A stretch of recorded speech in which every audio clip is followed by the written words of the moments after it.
澎湖最有名的是在白沙那边的后寮天堂路，然后那边人很多。我现在来到另外这个是没有人的天堂路，叫做武德天堂路。但是现在因为已经退潮了，忘记潮汐时间，所以你们看到这个天堂路是这样子，两边有点干枯啊，但是也是一个别有一番风味的景象。你敢看安呢？大口口安呢啊叫天堂路。记得大家如果来的时候不要跟我犯一样错误啊，那个潮汐时间先安排好啊，不然你会看到这个尴尬的天堂路就有点尴尬了。看，这是大口口。没有人的天堂路，一个人包场，一个人包场。我们前面这边就比较没有铺这水泥地啊，所以我不太建议走太近。如果带小朋友的话，大概这样子有没有？就差不多了。那后面那边就真正的天堂路了，这是不是？哦，这样子也是可以啦。走在这个九桃旅店馆，安尼嘛是有一个天堂路的感觉呢吼，安尼嘛算啦。各位，天堂路有了，武德天堂路后面的水就不怕潮汐的关系，所以它永远都有水，永远都是天堂路的样貌。如果你没有去到澎湖的后寮天堂路，你可以来武德天堂路这边走走看看，绝对不会扑空。名副其实的天堂路就在我后方，这个给各位做参考了。我们等一下准备去下一个地方喽，肚子好像开始有点饿，可以来吃东西了。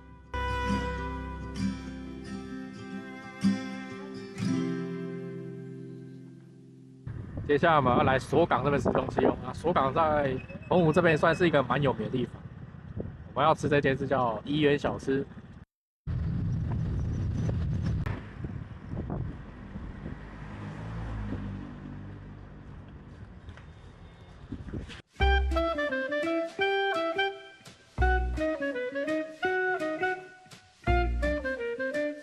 这边是锁港在地小吃，然后点的这3个也都是招牌之一，烧肉饭啊。那这个烧肉饭好像在澎湖很多地方都有烧肉饭，那当然就是有看到就给它点一下。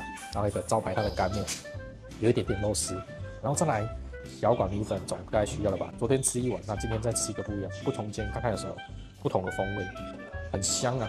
然后这个100，这个80，这个是65，这样这间算蛮便宜的，还不错。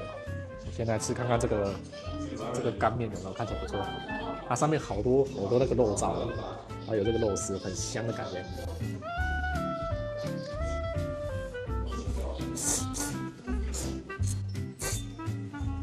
它这个干面跟一般不太一样它这个面体包是什么面？它有点像拉面，它不太像是那种阳春面。它好像用它那个特殊酱汁，然后包覆它整个面，整个超香的，很好吃。